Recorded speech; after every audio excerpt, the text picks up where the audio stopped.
आमचा स्टाफ जे विद्यार्थी घडवत आहेत ते मातीचे गोळे करून त्यांना चांगला असा आकार देऊन त्यांचं जीवन सुगलम करण्याचे प्रयत्न आमचा स्टाफ आणि आमच्या माध्यमातून होत आहे. सर, आपण भाग्यवान आहात. काही दिवस तुम्ही सुद्धा अत्यंत किल्लारी सारख्या एका गावामध्ये, तुम्ही किल्लारीचा भूकंप ऐकला असेल, त्या गावामध्ये सरांच्या वडिलांनी महाविद्यालय सुरू केलं. तुम्हाला एवढंच आम्हाला सांगतो की आमचा कालखंड वेगळा होता आणि तुमचा कालखंड फार वेगळा आहे. तुमचा कालखंड आपण म्हणतो की 21वे शतक हे विज्ञान आणि तंत्रज्ञानाचं युग आहे. या विज्ञान आणि तंत्रज्ञानाच्या युगामध्ये आपण काय घ्यावं काय घेऊ नये इथपर्यंत मित्र तुम्ही समजदार आहात. प्रत्येक विद्यार्थ्याकडे मोबाईल आहे. जेवढा आमच्याकडे मोबाईल नाही त्याच्यापेक्षा भारी तुमच्याकडे मोबाईल आहे. परंतु मोबाईल तुमच्याकडे भारीचा असू द्या, परंतु त्या मोबाईल मधलं काय घ्यायचं काय घ्यायचं नाही याचा विचार विद्यार्थी मित्रांनो तुम्हाला करायचा आहे. त्या मोबाईलमध्ये या तंत्रज्ञानाच्या युगामध्ये असलेलं जे काही इंटरनेट आहे त्या इंटरनेटचा वापर जर तुम्ही तुमच्या जीवनामध्ये चांगल्या गोष्टीसाठी केला तर निश्चितच तुमचं जीवन सुजलम सुफलम झाल्याशिवाय राहणार नाही आणि तुम्ही यशाचे शिखर गाठल्याशिवाय राहणार नाही मित्र. परंतु त्याच वेळेस त्याच इंटरनेटच्या जगामध्ये त्याच इंटरनेटच्या मोबाईलमध्ये अनेक प्रकारचे वाईट कृत्य वाईट घडामोडी सुद्धा असतात. परंतु त्या वाईट घडामोडीचा विचार आपण करायचा नाही. मी नेहमीच सांगत असतो की तुमचा दोष नाही तुमच्या वयाचा दोष आहे. परंतु ह्या वयाच्या दोषामध्ये जर तुमचं जीवन तुम्ही वाकडा पाय टाकला तुमचा किंवा चुकून वाकडा पाय पडला तर तुम्ही तुमचं संपूर्ण जीवन हे वाया घातल्याशिवाय राहणार नाही मित्र. म्हणून मी तुम्हाला एवढं सांगेन की या तंत्रज्ञानाच्या युगामध्ये तुमच्याकडे असलेलं जे शस्त्र आहे फार मोठं हत्यार आहे. तो मोबाईल म्हणजे फार मोठं हत्यार आहे तुमच्या हातामध्ये. त्या हत्याराचा वापर कसा करायचा आर्थिक साक्षरतेच्या संदर्भात सावंत सर सांगेल, उच्च शिक्षणाच्या संदर्भात मोरे सर तुम्हाला मार्गदर्शन करेल. आणि मी तुम्हाला एवढंच सांगेन हे जे मार्गदर्शन तुम्ही ऐकता पहिलंच मार्गदर्शन आपल्या ठिकाणी राहील. परंतु हे मार्गदर्शन तुम्ही जर चांगल्या पद्धतीने ऐकलं आणि त्याचा जर तुमच्या जीवनामध्ये अंगीकार केला तर निश्चितच तुमचं जीवन परिवर्तित झाल्याशिवाय राहणार नाही याची मी ग्वाही देतो. या ठिकाणी आझादीचा अमृत महोत्सव आपण साजरा करतोय. वेगवेगळे कार्यक्रम आहेत. आज आपल्याकडे हे व्याख्यान आहे. 11 तारखेला रक्तदान आहे आणि 12 जानेवारीला सावित्रीबाई फुले विवेकानंद जयंती, राजमाता जिजाऊ जयंती आणि काही भाऊरावजी पाटील गोरेगावकर यांच्या पुण्यतिथीच्या निमित्ताने या ठिकाणी वेगवेगळे कार्यक्रम आपल्याला घ्यायचे आहेत. 12 तारखेच्या निबंध स्पर्धेमध्ये किंवा वक्तृत्व स्पर्धेमध्ये आपण सगळ्यांनी उत्स्फूर्तपणे भाग घ्यावा एवढीच मी आपल्याकडून अपेक्षा करतो मित्र. तुम्ही जर हे तुमचं व्यासपीठ आहे, विचारपीठ आहे, तुमचं जीवन परिवर्तन करण्याची ताकद या विचारपीठामध्ये आहे. तुम्ही जोपर्यंत या विचारपीठामध्ये येणार नाही तोपर्यंत तुमचं जीवन हे यशाच्या शिखराकडे येणार नाही. मित्र घाबरता तुमच्यासारखंच आम्ही होतो. आम्ही काय असं प्राचार्य झालो, लेक्चरर झालो, सर आहे, मोठे झाले, कोणी आयपीएस होतात, कोणी युपीएससीच्या माध्यमातून कलेक्टर होतात. परंतु हे होत असताना तुम्ही हा विचार मनातून काढून टाकायचा की आपण होईल का. निगेटिव्ह थिंकिंग मित्र काढून टाकायची. ज्यांनी जीवनामध्ये सकारात्मक विचार केला त्याच्या जीवनामध्ये माझ्यामध्ये तरी म्हणजे अपयश येण्याचं कुठलंही कारण नाही. कारण तुम्हाला एवढं सांगतो की जे पॉझिटिव्ह विचार करतो तो निश्चितच यशाचं शिखर सर करतो. आणि जो म्हणतो की 10,000 विद्यार्थी एमपीएससीच्या परीक्षेला बसले, नेट परीक्षा खूप कठीण आहे, आम्ही पास होऊ का, ते जीवनामध्ये कधीच पास होऊ. थांबून घ्यायचं मित्र मनामध्ये की एमपीएससी नाही युपीएससी मी पास होऊ शकतो. ती ताकद माझ्यामध्ये आहे. तुमचा अंतरात्मा तुमचा आत्मविश्वास जर दांडगा असेल तर जगात मी म्हणेन की या जगातली कोणतीही शक्ती तुम्हाला त्या यशापासून रोखू शकत नाही मित्र. या ठिकाणी माझ्या मुस्लिम विद्यार्थी आहेत. मला अभिमानानं सांगावं असं वाटते काल एक कळमनुरीची मुलगी त्यापैकी 360 मार्क घेतले सर तिने. आपला मुलगी 360 पैकी 360 मार्क बायोलॉजीमध्ये घेऊन तिचा सत्कार काल केला. आणि अशा प्रकारचा सत्कार करत असताना मला अभिमानानं सांगावं असं वाटतं की का मी तिचं नाव घेतोय की ज्या गरीब समाजामध्ये ज्या मुस्लिम समाजामध्ये कुठल्याही प्रकारचा शिक्षणाचा गंध नव्हता, मुलींना शिक्षण देऊ नये, घराच्या बाहेर पडू नये, पडद्याच्या बाहेर पडू नये, अशा प्रकारची जी मनोवृत्ती त्या काळामध्ये होती ती मनोवृत्ती हळूहळू दूर होत आहे मित्र. आणि यातूनच मुस्लिम समाजाच्या, गरीब समाजाच्या, अशिक्षित समाजाच्या मुली सुद्धा आज IAS झाल्या. तुम्ही जालन्याची एक मुलगी पाहिला असाल, तिचे वडील रिक्षा चालवत होते, बरोबर आहे. कुठल्या प्रकारच्या सोयी सुविधा नव्हत्या. महाराष्ट्रातून ती पहिली आली, कलेक्टर झाली मित्र. म्हणून असा आपण विचार करायचा नाही की तुम्ही जे विचार करता की आपलं काय होईल, तुमच्यासारखेच आम्ही होतो मित्र. हे सगळे जेवढे बसलेले आहेत याच्यातले मी सांगेन की 98% विद्यार्थी आम्ही तुमच्यासारख्याच आई वडिलांच्या काबाड कष्ट करणाऱ्या कष्टातून घडलेलो आहोत मित्र.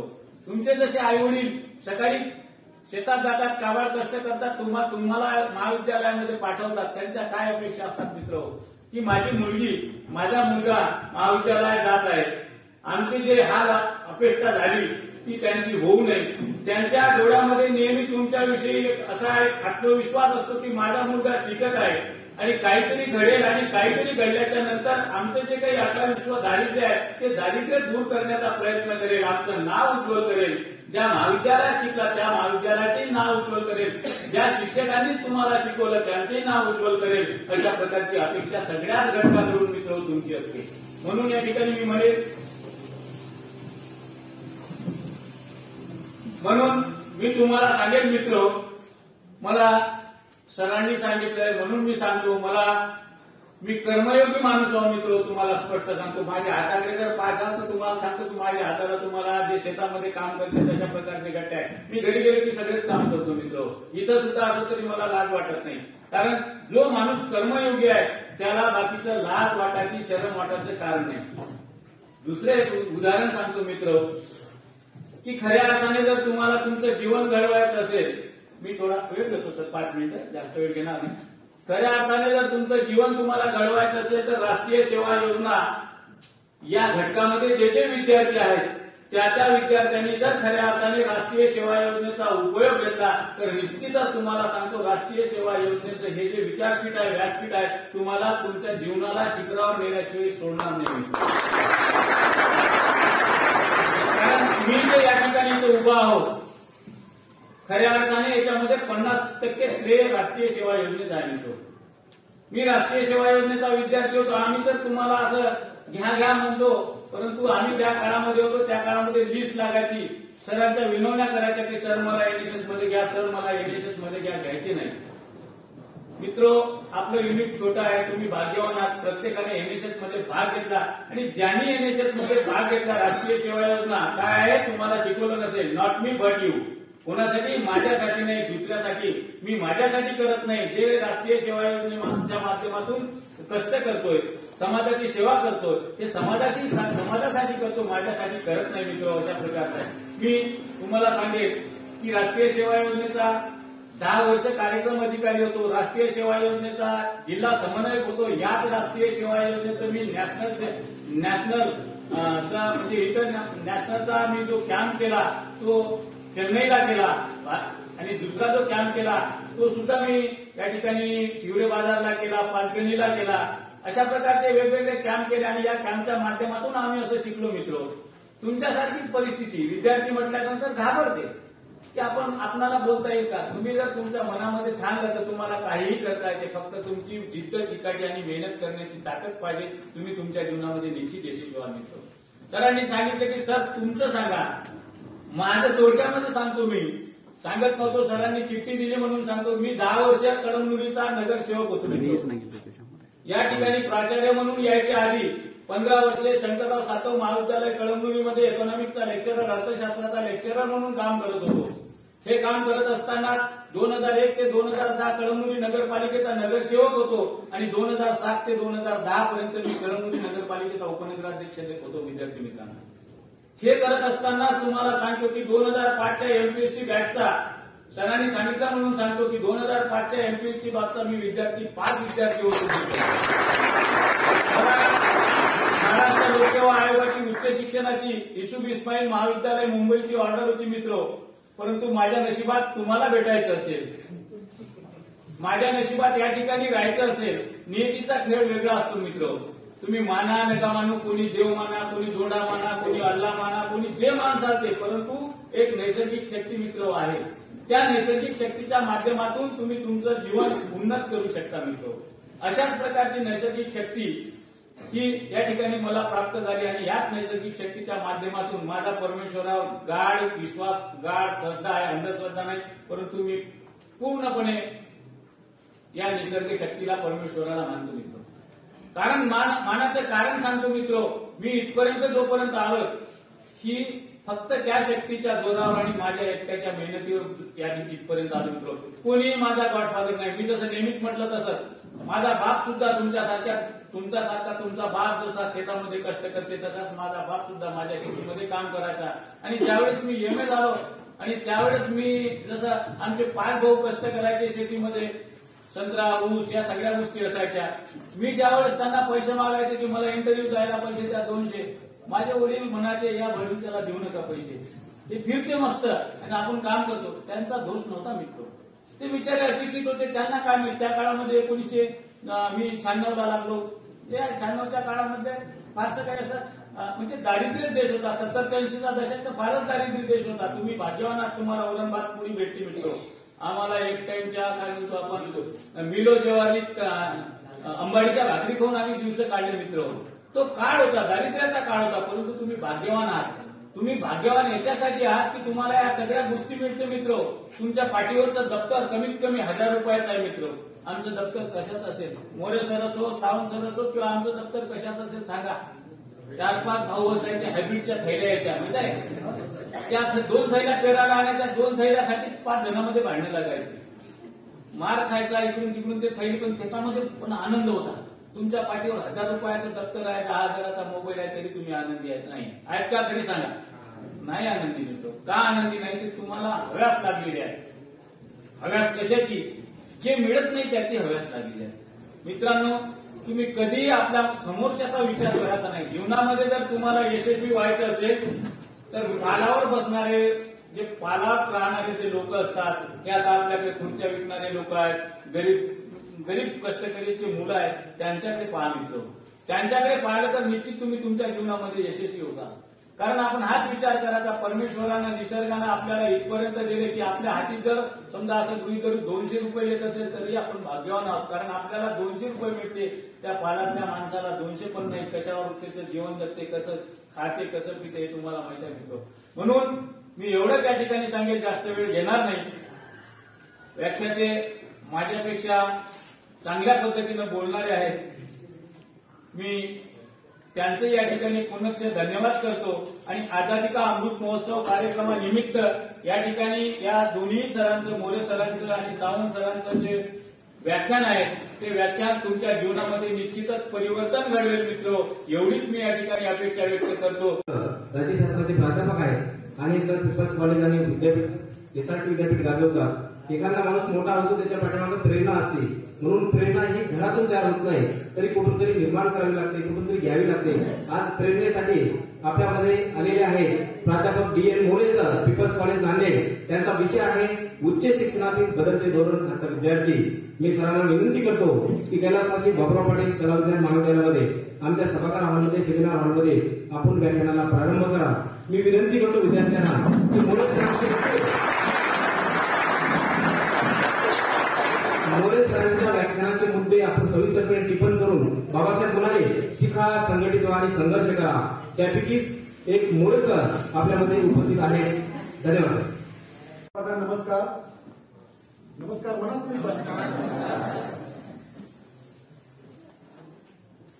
मुळे पण वागणार नाही हा बाणा घेऊन मराठवाड्याला हैदराबादच्या निजामी राजवटीतून मुक्त करण्यासाठी ज्यांनी आपलं संपूर्ण आयुष्य वेचलं ते पूज्य स्वामी रामानंद तीर्थ यांच्या प्रतिमेला मी सर्वप्रथमतः विनम्र अभिवादन करतो.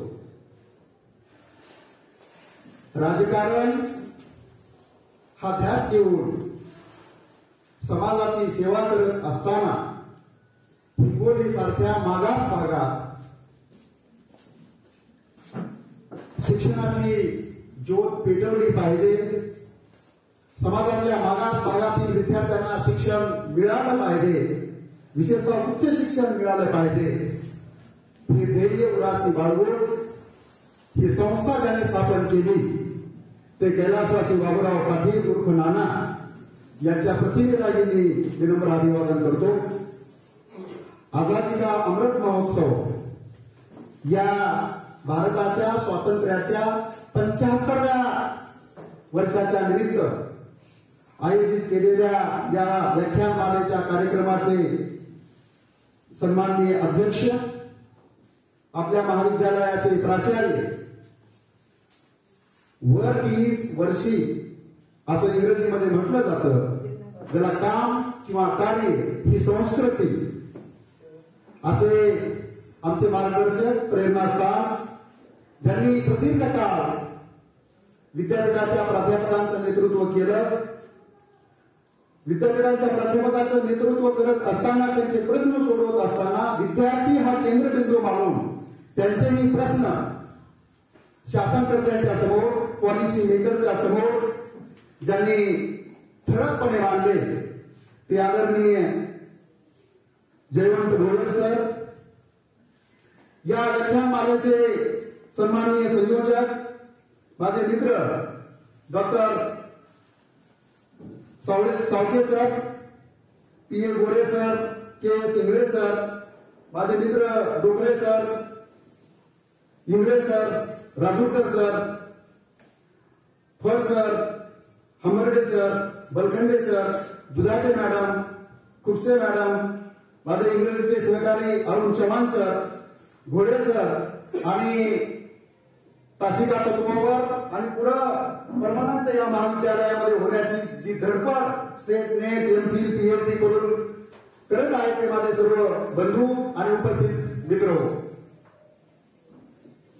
तसं मी इंग्रजीचा प्राध्यापक आहे, परंतु तुमच्या सगळ्यांच्या समोर तुम्हाला मी जी काही बोलतोय ते तुमच्यापर्यंत पोहोचलं पाहिजे आणि जी माझ्याकडून जी काही शब्द आपल्यापर्यंत पोहोचणार आहे ते शब्द घेऊन पुढचं आपलं व्यक्तिमत्व अधिक प्रफुल्लित करण्यासाठी आपण प्रयत्न कराल.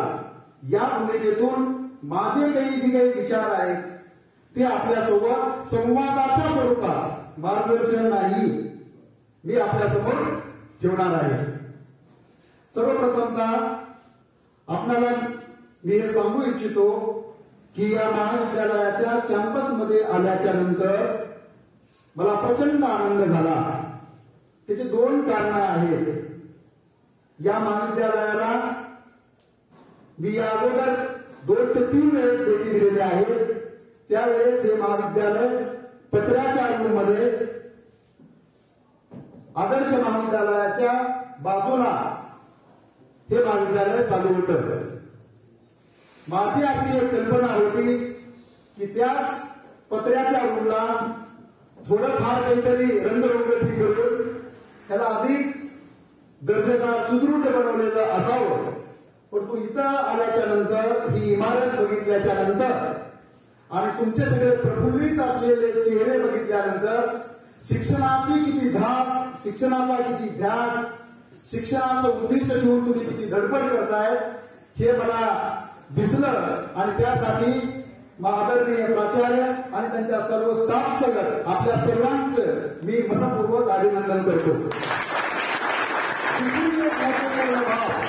मला इथं दिसते आहे ती अशी की मी ग्रामीण भागातून शेतकऱ्यांच्या पोटी जन्म घेऊन माझ्या स्वकर्तृत्वावर पुढे आलेला एक कार्यकर्ता आहे आणि अशाच पद्धतीनं माझ्यासारखेच ग्रामीण भागातून शेतकऱ्याच्या पोटी जन्म घेऊन आपल्याला अध्यापन करणारे, आपल्याला मार्गदर्शन करणारे, आपल्या व्यक्तिमत्वाचा विकास करून आणण्यासाठी रात्रंदिवस धडपडणारे हे आमचे अध्यापक वर्ग आहेत.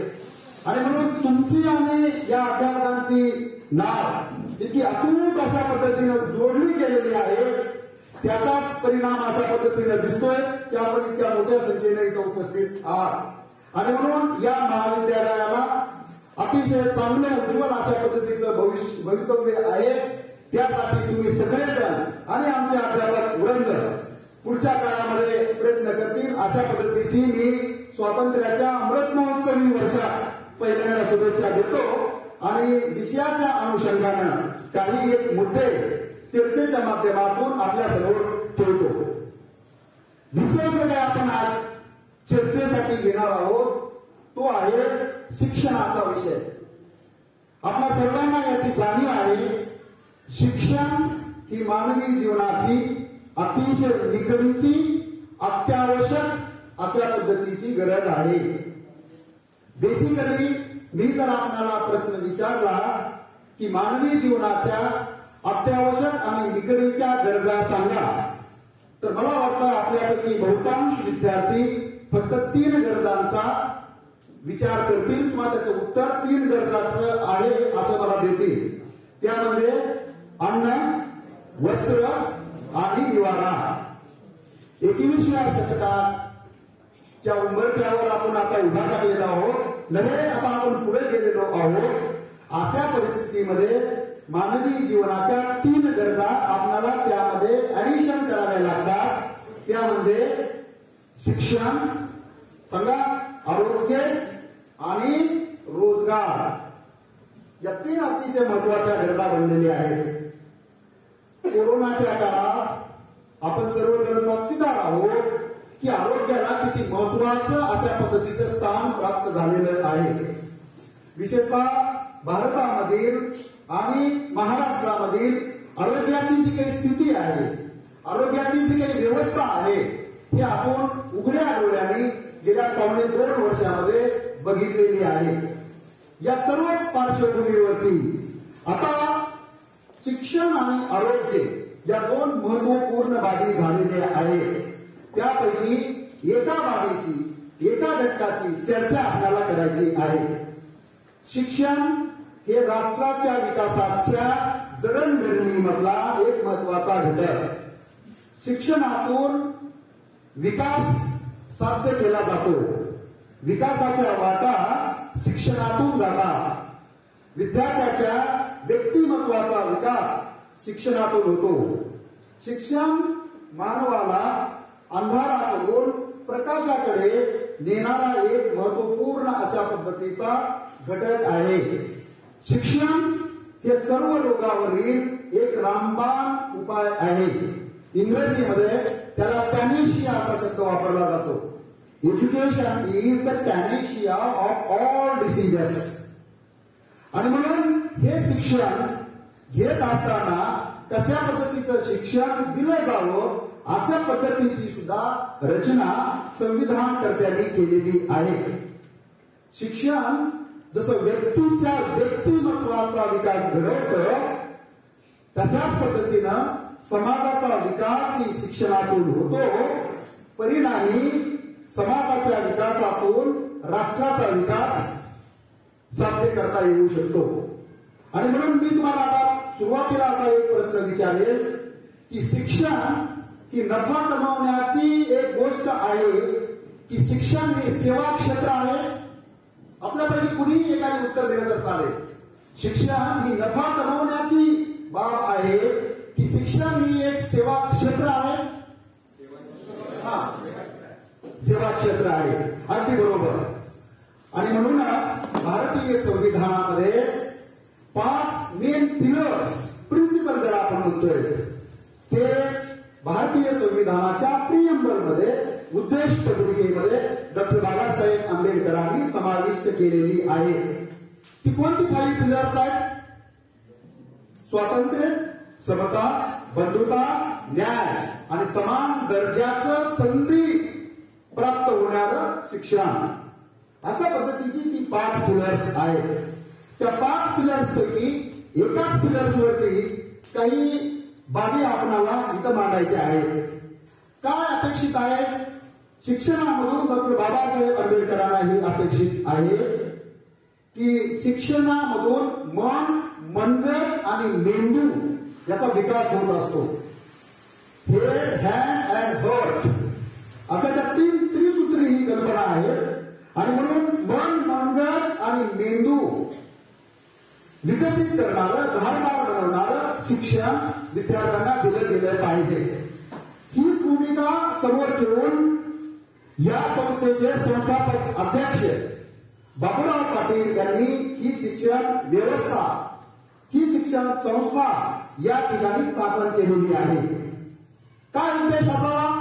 उद्देश असा असावा की अतिशय मागास भागातून आलेली मुलं, ज्याचा उल्लेख आदरणीय भोयर सरांनी केला.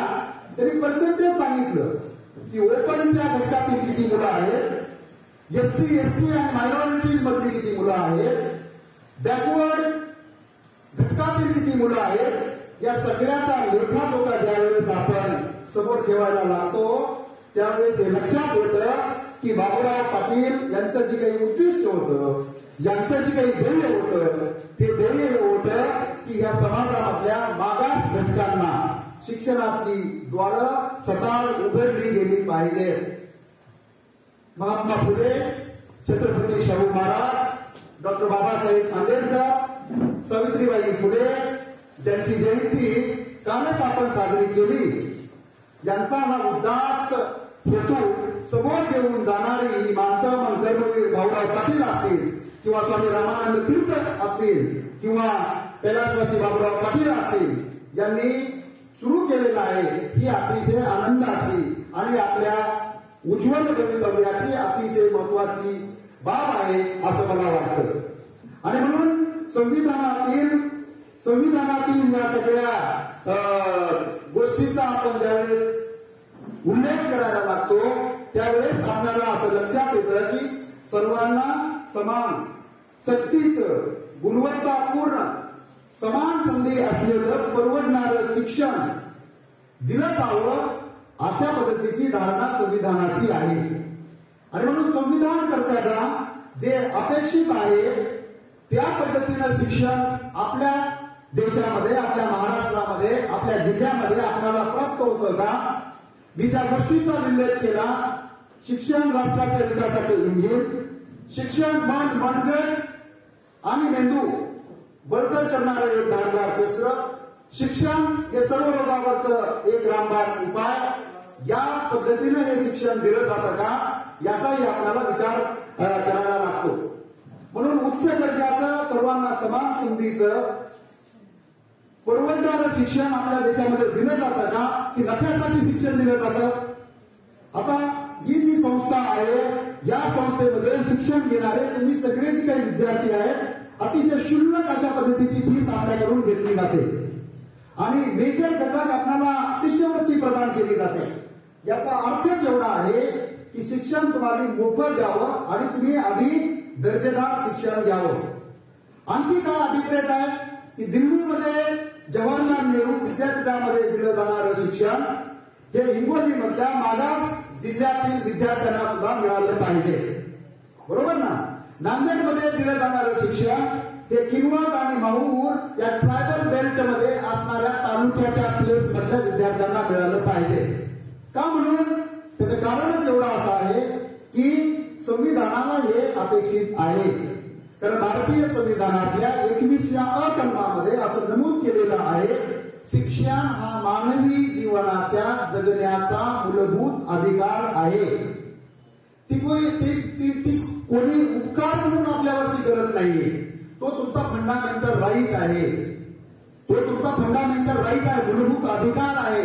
आणि म्हणून शिक्षण जर आपल्याला समान दर्जाचं, संधीचं प्राप्त होत नसेल तर त्याच्या विरुद्ध आवाज उठविण्याचा संविधानानं तुम्हाला अधिकार प्रदान केलेला आहे. परंतु अलीकडच्या काळामध्ये अशा पद्धतीचं शिक्षण आपल्याला दिलं जातं का याची चर्चा आपण करतो आहोत. अलीकडच्या काळात खासगीकरण, शिक्षणाचं खासगीकरण याला अतिशय वेगवान अशा पद्धतीचं रूप आपल्या देशामध्ये घेतलेलं आहे. त्याची फक्त एक छोटीशी फिगर मी आपल्यासमोर ठेवतो, म्हणजे मी जी काही स्टेटमेंट आपल्यासमोर केलेलं आहे ते किती ऑथेंटिक आहे हे आपल्या लक्षात येईल. थोडं बारकाईनं आपली ही आपण आकडेवारी जर ऐकली तर कोणत्या दिशेनं आपली शिक्षणाची व्यवस्था पुढे जाते आहे. आणि मी अगोदर जी काही हायपोथेटिकल स्टेटमेंट आपल्या समोर मांडलेली आहे त्यामध्ये किती कॉन्ट्रास्ट आहे, किती विपर्यास आहे, किती विरोधाभास आहे हे आपल्याला लक्षात येईल. तेव्हा 2015-16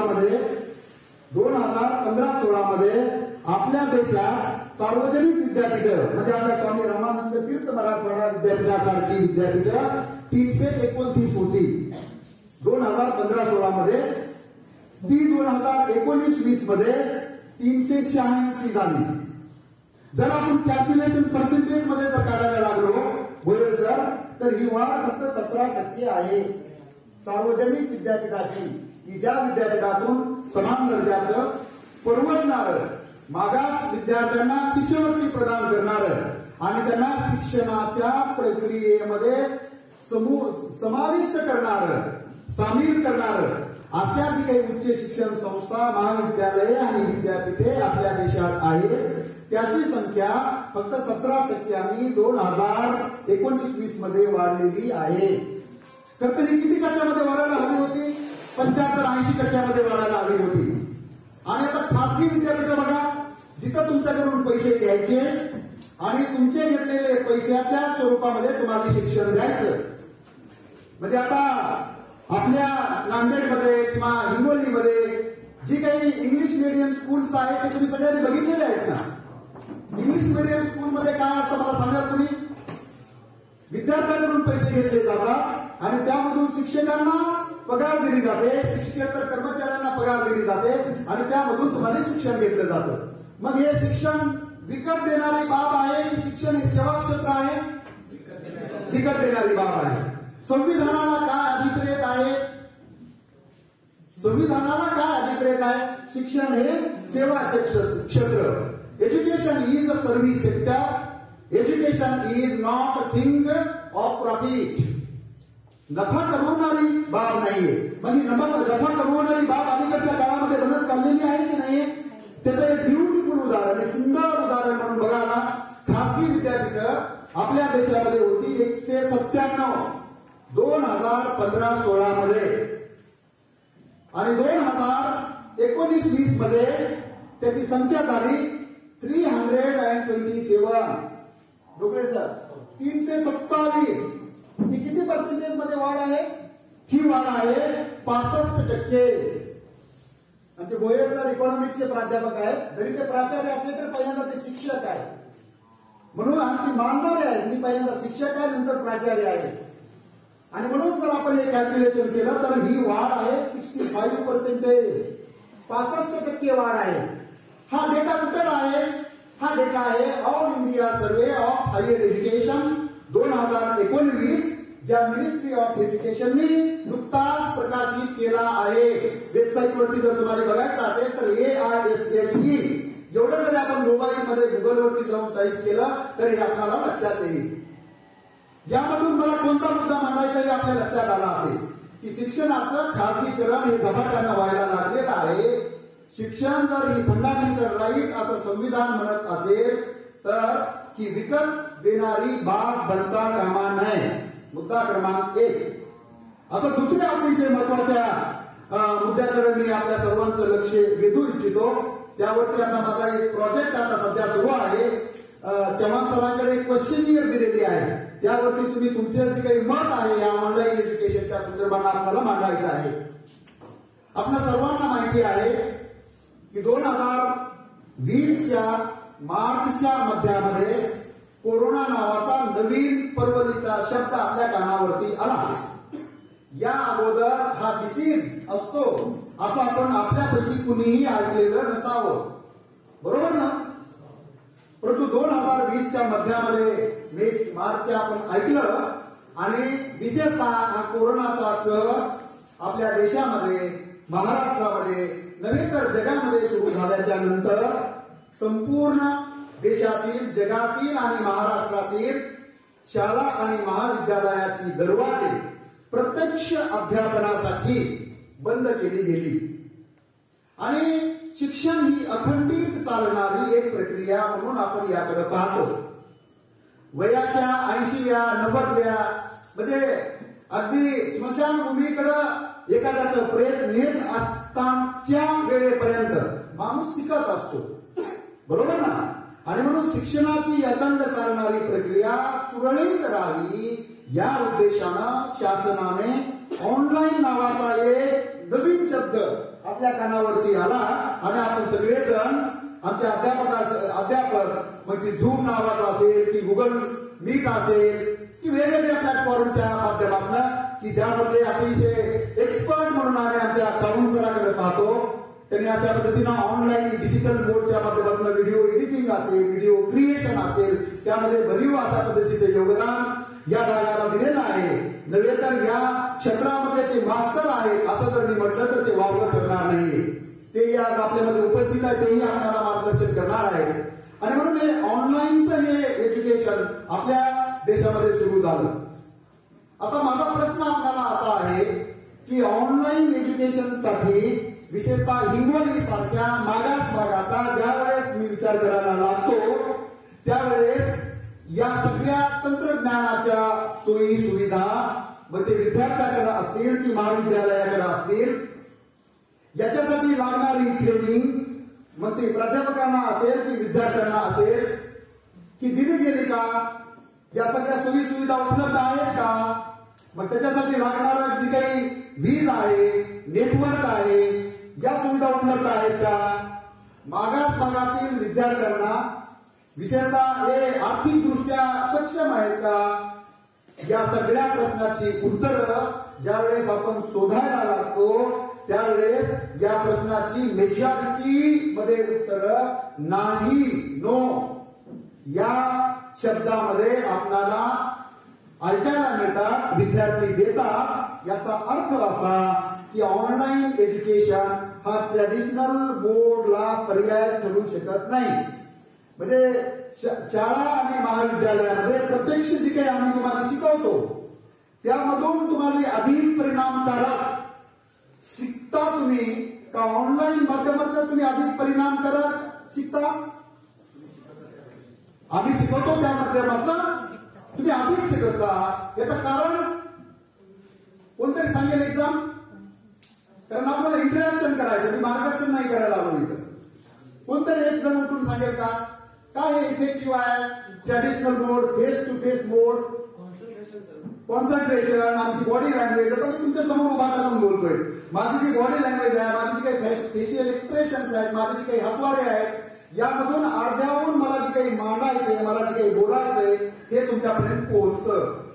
आणि म्हणून ही ऑनलाईन आणि डिजिटल एज्युकेशन ची जी काही कॉन्सेप्ट आहे, भारतासारख्या विकसनशील राष्ट्राला की ज्या राष्ट्राला विकसित राष्ट्राच्या पंक्तीत जाऊन बसायचं आहे त्या राष्ट्राला ही परवडणारी अजिबात बाब नाही. तुम्ही म्हणाल की सर कोरोनाच्या किंवा आपत्तीच्या काळामध्ये कोणत्या पद्धतीनं मग शिक्षण काय बंद करावं का? माझं उत्तर त्याला नाही असं आहे. आता उद्याच्याला जर दुर्दैवानं अशी होऊ नये अशी आपण अपेक्षा व्यक्त करूया, परंतु दुर्दैवानं पुन्हा जर लॉकडाऊनला आपल्याला सामोरं जावं लागलं तर पुन्हा आमच्या ऑनलाईनच्या माध्यमातून आम्ही तुमच्यासोबत कनेक्ट होऊ. आणि म्हणून आपत्तीच्या काळात, संसर्गाच्या काळात हा एक अल्टरनेटिव्ह मोड म्हणून आपल्याला वापरता येईल, तो वापरायला लागेल आपली इच्छा नसताना सुद्धा. परंतु कायमस्वरूपी face to face teaching, learning and इव्हॅल्युएशनला ऑनलाईन आणि डिजिटल मोड हा पर्याय देणं कितपत योग्य आहे यावरती तुम्हाला सगळ्यांना विचार करायला लागेल. याचं कारण असं की विद्यापीठ अनुदान आयोग जी काही आपली एक स्वायत्त अशा पद्धतीची संस्था आहे, भारतातल्या शिक्षण संस्थांचं विनिमय आणि गुणवत्ता वृद्धीसाठी धडपडणारी जी संस्था पार्लमेंटमध्ये कायदा तयार करून जी बनवलेली आहे, त्यांनी असं ठरवलेलं आहे की 40% ऑनलाईनच्या माध्यमातून शिक्षण दिलं जावं आणि 60% ऑफलाईनच्या माध्यमातून शिक्षण दिलं जावं. आणि पुढं जसजसा हे पुढे जाईल तस 70% ऑनलाईन आणि 30% फक्त ऑफलाईन मध्ये शिक्षण दिलं जावं. याचा अतिशय ढोबळ मानानं तुमच्या भाषेमध्ये याचा अर्थ असा की 6 दिवस जे आपलं कॉलेज चालतं त्याऐवजी तुम्ही महाविद्यालयामध्ये प्रत्यक्ष फेस टू फेस टीचिंग साठी 2च दिवस तुम्ही टीचर तुम्हाला शिकवतील, बाकीच्या 4 दिवस तुम्हाला ऑनलाईनच्या माध्यमातून शिकवलं जाईल. यामधून खरंच व्यक्तिमत्वाचा विकास होईल का? यामधून खरंच स्किल डेव्हलप होईल का? यामधून खरंच मूल्य शिक्षण, मूल्य जे काही वृद्धिंगत करायचं आहे ते आपल्याला होईल का? यामधून खरंच मग आपण विकसित राष्ट्राच्या पंक्तीत आपण जाऊन बसू का? या माध्यमातून खरंच आपण महासत्ताक राष्ट्राचं जे काही स्वप्न आपण पाहिलेलं आहे किंवा डॉक्टर APJ अब्दुल कलाम यांनी जी काही आपल्याला लष्करी दृष्ट्या आर्थिक दृष्ट्या सक्षम करण्यासाठी महासत्ताक बनवण्यासाठी जी काही स्वप्न दाखवलेलं आहे मिलेनियम 2020 व्हिजन 2020 हे आपल्याला साध्य करता येईल का? विकसित राष्ट्राच्या पंक्तीत जाऊन बसण्यासाठी भारताला महासत्ताक राष्ट्र बनविण्यासाठी भारताला लष्करी दृष्ट्या आर्थिक दृष्ट्या शैक्षणिक दृष्ट्या वैज्ञानिक दृष्ट्या तंत्रज्ञानाच्या दृष्टिकोनातून सक्षम सशक्त बनविण्यासाठी सगळ्यात महत्वाचा घटक म्हणून आपण शिक्षणाकडे पाहिलं पाहिजे आणि शिक्षणामधून या सगळ्या गोष्टी ही सगळ्या बाबी या शक्य आहे ते साध्य करता येतील आणि म्हणून मी पहिल्यांदा जे काही स्टेटमेंट केलं शिक्षण हे राष्ट्राच्या विकासाचं एक इंजिन जसं की रेल्वेला इंजिन लावल्याशिवाय बाकीच्या सगळ्या बोगी पुढे पुढे सरकत नाही आहेत त्याच पद्धतीनं आपल्या देशाचं राजकारणाच्या दृष्टीनं सामाजिक क्षेत्राच्या दृष्टीनं लष्करी दृष्ट्या वैज्ञानिक दृष्ट्या आर्थिक दृष्ट्या आपल्याला जर पुढे जायचं असेल तर शिक्षण नावाचं इंजिन या विकासाच्या गाडीला आपल्याला लावायला लागेल. जोपर्यंत आपण शिक्षणाचं इंजिन या विकासाच्या गाडीला लावणार नाही तोपर्यंत ही विकासाची गाडी हा विकासाचा रथ आपल्याला पुढे घेऊन जाता येणार नाही. आणि म्हणून मी त्यांचा ज्या महापुरुषांचा उल्लेख अगोदर केला त्या महात्मा ज्योतिबा फुले, सावित्रीबाई फुले, डॉक्टर बाबासाहेब आंबेडकर, छत्रपती शाहू महाराज या सगळ्या महापुरुषांनी शिक्षणाला अनन्य साधारण महत्व प्राप्त करून दिलं आणि खेड्यापाड्यातल्या मुलांना ट्रायबल एरियामधल्या मुलांना आदिवासी पाड्यातील मुलांना मागास विद्यार्थ्यांना शिक्षणाची गंगा पोहोचली पाहिजे विद्यार्थ्यांनी शिक्षण घेतलं पाहिजे यासाठी त्यांनी आपलं आयुष्य वेचलं. त्या प्रक्रियेमधून आपण ज्यावेळेस पुढे जायला लागतो त्यावेळेस हे सगळं आपल्याला दिसायला लागतं आणि म्हणूनच त्यांचेच आपण ऋणी आहोत. त्यांना आपण धन्यवाद दिले पाहिजे त्याचे आभार मानले पाहिजेत की त्यांच्यामुळे आपल्याला या संधी प्राप्त झालेल्या आहेत. मी त्याचा अगोदरही उल्लेख केला त्या क्रांतीज्योती सावित्रीबाई फुले यांनी जर पहिल्या महिला शिक्षिका म्हणून पुण्याच्या भिडेवाड्यामध्ये दगड आणि गोटे आणि सेल झेलत जर सेवा दिली नसती जर शिकवलं नसतं तर तुम्ही मुली इथं आज दिसल्या नसत्या. तुमचं एकच क्षेत्र राहिलं असतं चूल आणि मूल एवढ्या पुरतच स्पेसिफिक राहिलेलं असतं. आमच्या कुलसे मॅडम आणि दुधाटे मॅडम ज्या प्राध्यापिका झाल्या आणि तुम्हाला अध्यापन करतात त्याही आज प्राध्यापिका बनल्या नसत्या. आणि म्हणून उच्च दर्जाचं हे समान संधीचं शिक्षण परवडणारं देण्यावरती आज शासनानं भर दिला पाहिजे. परंतु असं इकडे अलीकडच्या काळामध्ये होताना दिसत नाही. शिक्षणाचा विस्तार झाला का? तुम्ही जर मला प्रश्न असा विचारला की सर तुम्ही असं म्हणताय किंवा शिक्षणाचा विस्तार झाला कारण भारत स्वतंत्र झाला 1947 मध्ये बरोबर. त्यासाठी अनेक लोकांना बलिदान द्यावं लागलं. भगतसिंग असतील, राजगुरू असतील, सुखदेव असतील, बाबू गेलो असतील असे लांब अशा पद्धतीनं क्रांतीवीराची क्रांतिकारकांची आपल्याला यादी तयार करता येईल. या सर्वांच्या बलिदानामधून आपल्याला स्वातंत्र्य मिळालं. स्वातंत्र्य मिळाल्याच्या नंतर आपल्या देशामध्ये फक्त 500 महाविद्यालये आणि 20 विद्यापीठे होती. या मुद्द्याकडे मी आपला मुद्दाम म्हणून लक्ष वेधू इच्छितो कारण मी शिक्षणाच्या विषयावरती बोलतो आहे तेही भारतीय स्वातंत्र्याच्या अमृत महोत्सवी वर्षात साजऱ्या केलेल्या कार्यक्रमाच्या निमित्तानं. आणि म्हणून या 75 वर्षामध्ये शिक्षणाचा एकूण काय विकास झाला हे थोडं मला बोललं पाहिजे. 500 महाविद्यालये आणि 20 विद्यापीठे. त्याच्या अगोदर जर आपण बघितलं इंग्रजांच्या काळामध्ये आपल्या देशामध्ये फक्त 3 विद्यापीठे होती. कोणी सांगेल ही 3 विद्यापीठं कोणती? मुंबई, मद्रास आणि कलकत्ता. परंतु स्वातंत्र्याच्या नंतर 20 विद्यापीठे आणि 500 महाविद्यालये स्थापन केली गेली. त्या माध्यमातून शिक्षणाची ज्योत पेटविण्याचं काम आपल्या देशातील समाजधुरीणांनी, आपल्या देशातील राज्यकर्त्यांनी, आपल्या देशातील पॉलिसी मेकर्सनी करण्याच्यासाठी काम सुरू केलं.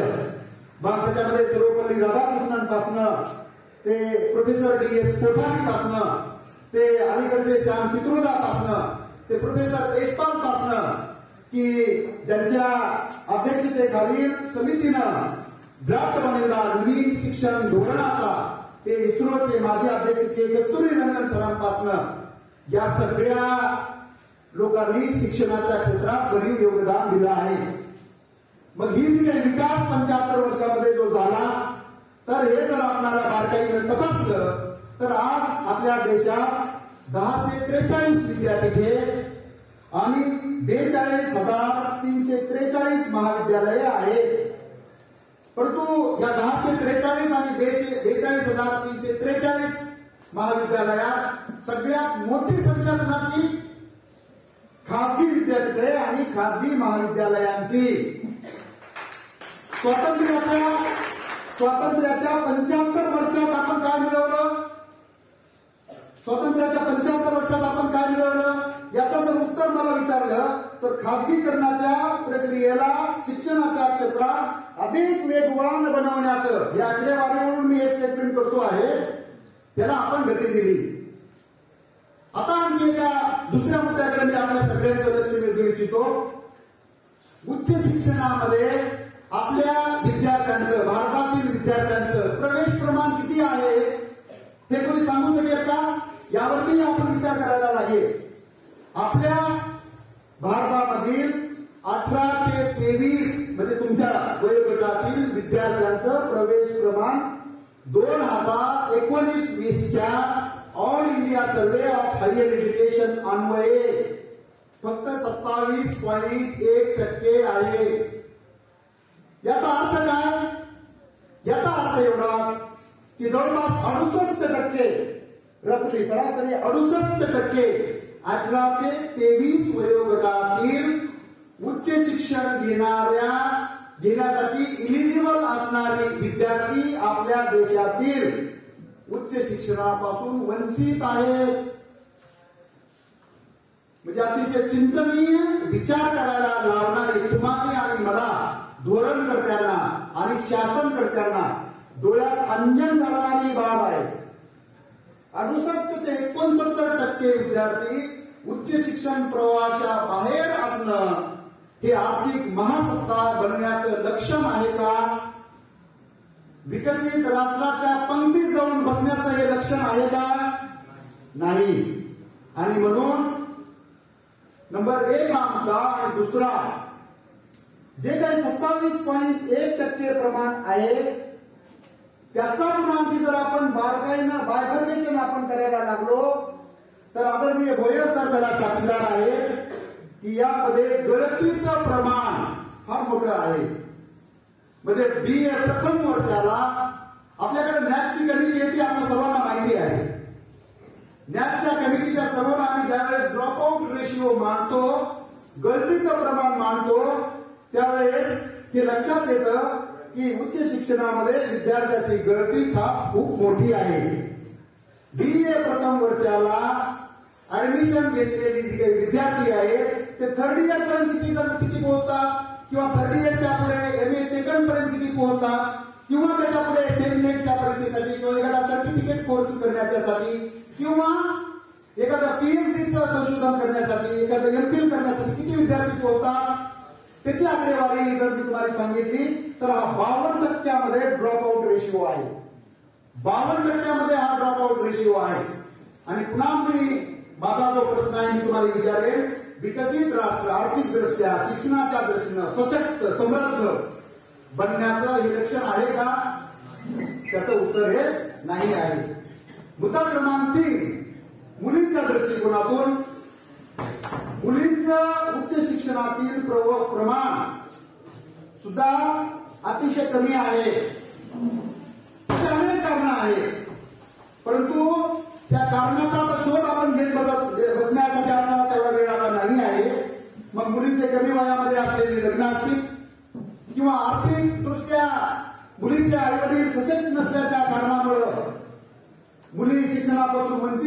असतील, अनेक कारणं आहेत.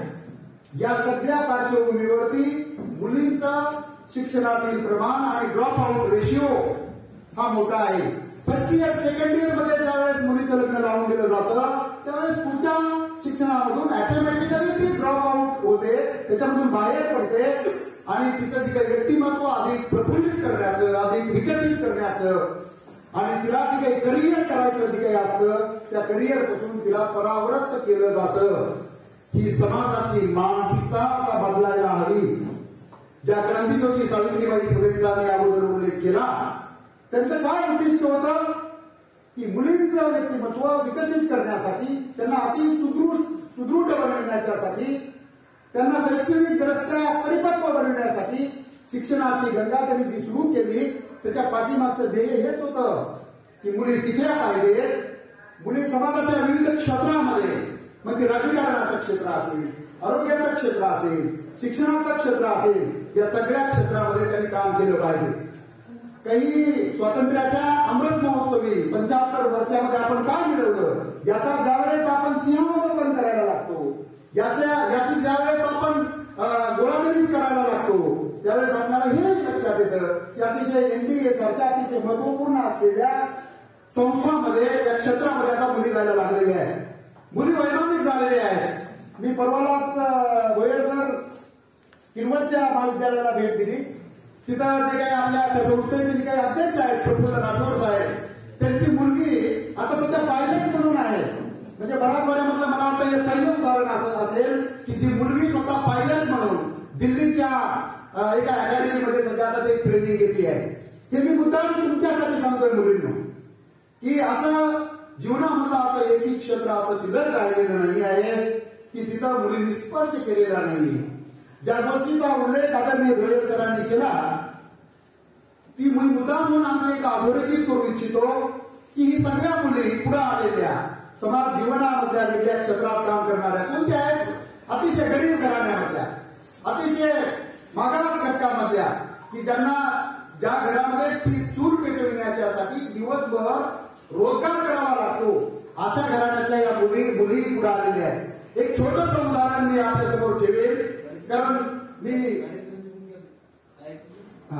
मी ग्रामीण भागातला एक विद्यार्थी असल्याच्या कारणामुळं आमच्या व्यासपीठावरती बसलेल्या माझ्या या सर्वांना माहिती आहे. मी 7 वर्षे किल्लारी या ठिकाणी काम केलं आणि त्या किल्लारीमध्ये काम करत असतानाची एक रुपाली माने नावाची विद्यार्थी की आर्थिकदृष्ट्या अतिशय कमकुवत असलेली एका नाव्याची मुलगी आणि BA 12वीला त्याला 80% मार्क मिळाले.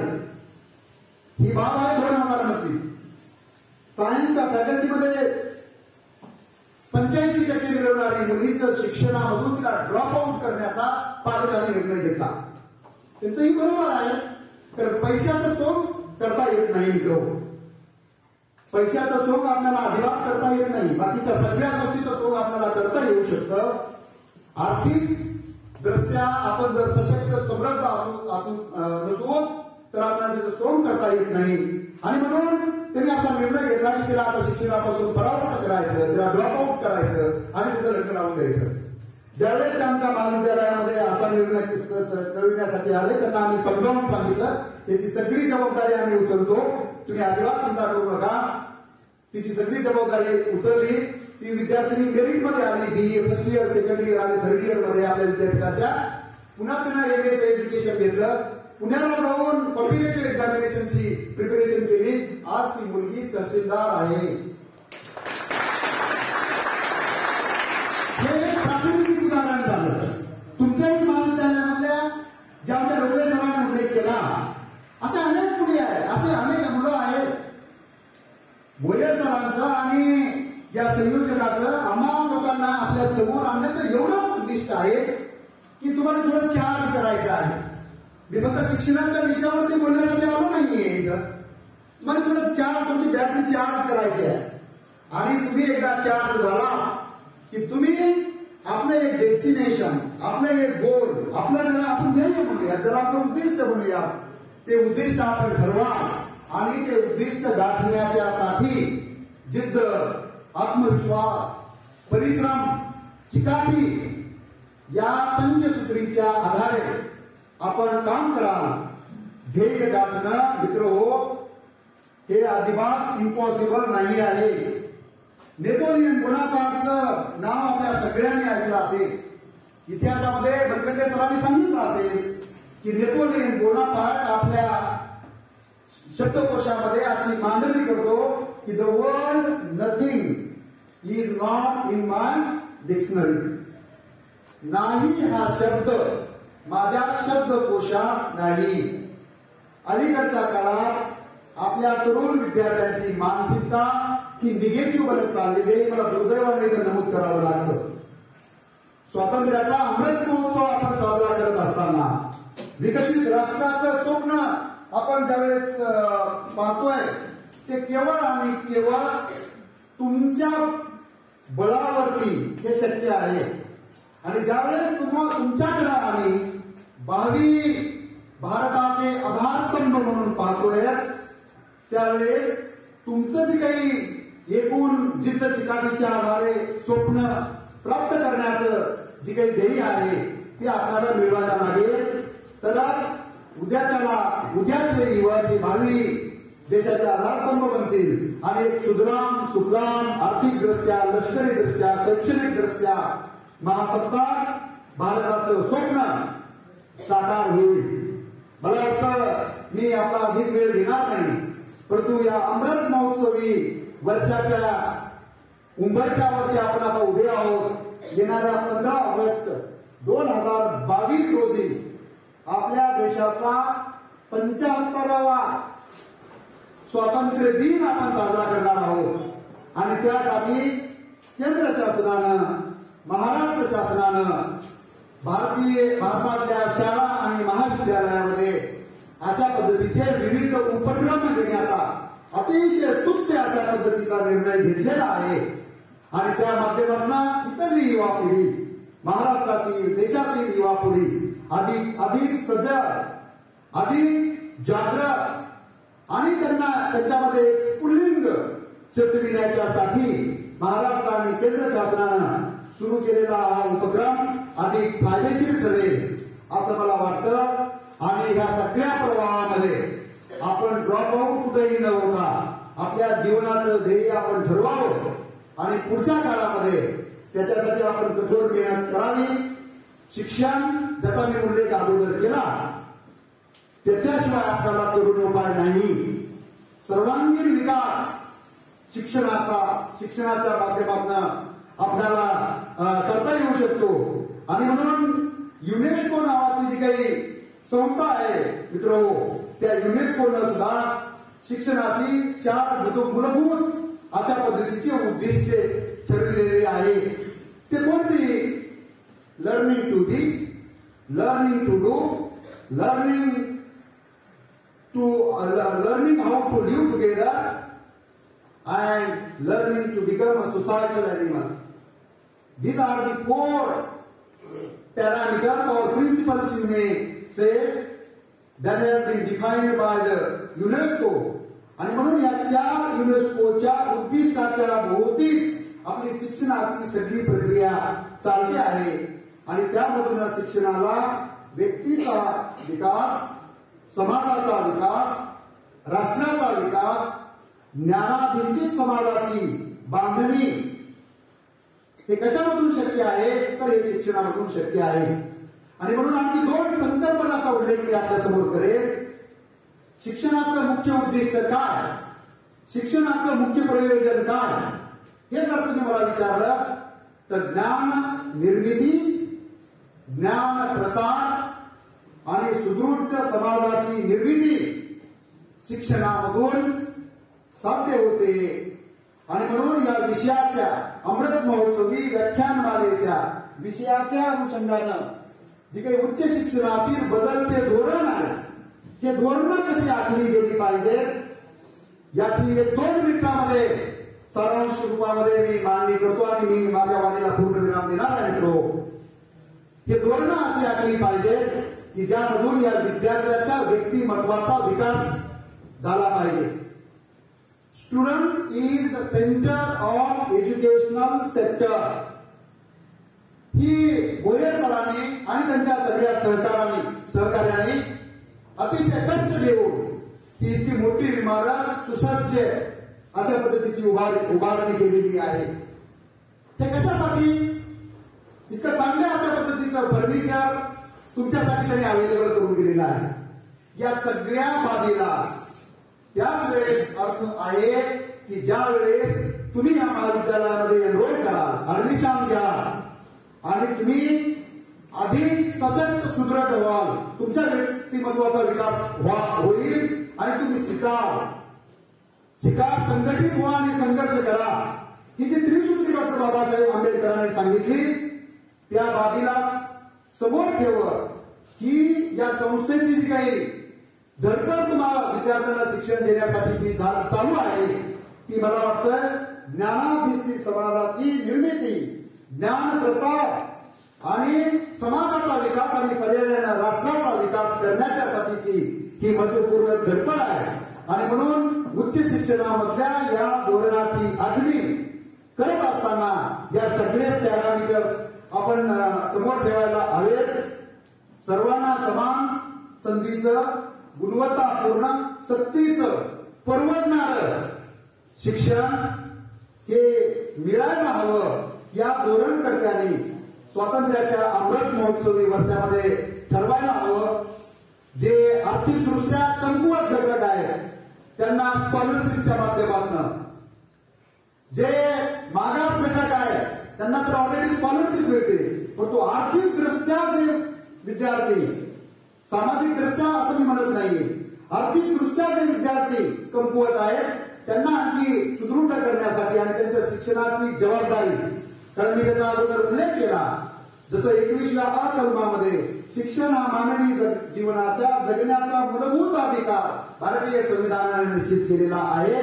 त्याच पद्धतीनं शासनकर्त्यावरती सुद्धा भारतीय संविधानानं सर्व समुदायांना, सर्व घटकांना समान दर्जाचं सक्तीचं शिक्षण देण्याची संविधानिक जबाबदारी डिफाईन केली आहे, निश्चित केली आहे. या जबाबदारीपासून राज्यकर्त्यांना, धोरणकर्त्यांना अजिबात पळ काढता येणार नाही. जर ते पळ काढायला लागले तर मला वाटतं विकसित राष्ट्राचं, महासत्ताक राष्ट्राचं जे स्वप्न आपण उराशी बाळगलेलं आहे, विशेषतः स्वातंत्र्याच्या अमृत महोत्सवी वर्षात ते शक्य झालं नाही. पुढच्या काही दशकामध्ये ते प्राप्त करण्यासाठी आपली धडपड ही सतत आपली चालू राहणार आहे. आणि या सगळ्या प्रवाहामधले आपण अतिशय महत्वाचे भाग्यवान घटक आहोत मित्र हो. आणि म्हणून या सगळ्या प्रक्रियेमधले पार्ट अँड पार्सल, ज्याला विभाज्य घटक मी असा शब्द प्रयोग केला, ते करत असताना आपण मला वाटतंय आपलं योगदान, आपलं काही जे काही आपल्या पद्धतीनं आहे ते कॉन्ट्रीब्यूट आपण करावं आणि त्याच पद्धतीनं आपण पुढे जाल अशी मी अपेक्षा व्यक्त करतो. खरं तर जो काही उद्दिष्ट या कार्यक्रमाचं होतं ते मला वाटतं साध्य होईल या माध्यमातून आणि आपल्या व्यक्तिमत्वाला एक नवा आयाम, एक नवा आकार या माध्यमातून मिळेल अशी मी अपेक्षा व्यक्त करतो. आदरणीय भोयर सर, त्यांच्या सर्व स्टाफचं, या संयोजनकर्त्याचं आणि आपल्या सर्व विद्यार्थी बंधू आणि भगिनींचं मी मनपूर्वक अभिनंदन करतो. अभिनंदन यासाठी करतो की आपण सशक्त, सक्षम, आर्थिकदृष्ट्या सुजलाम भारत घडविण्याच्या प्रक्रियेमध्ये नावाडी आणि हा रथ पुढे घेऊन जाण्याची जबाबदारी तुमची असल्याच्या कारणामुळं हे तुम्ही सगळं प्राप्त करण्यासाठी धडपड करा अशी अपेक्षा व्यक्त करतो. मला इथं निमंत्रित केलं आणि माझं आपल्या सर्वांनी ऐकून घेतलं त्याबद्दल मी आपले पुन्हा एकदा आभार व्यक्त करतो आणि थांबतो. धन्यवाद.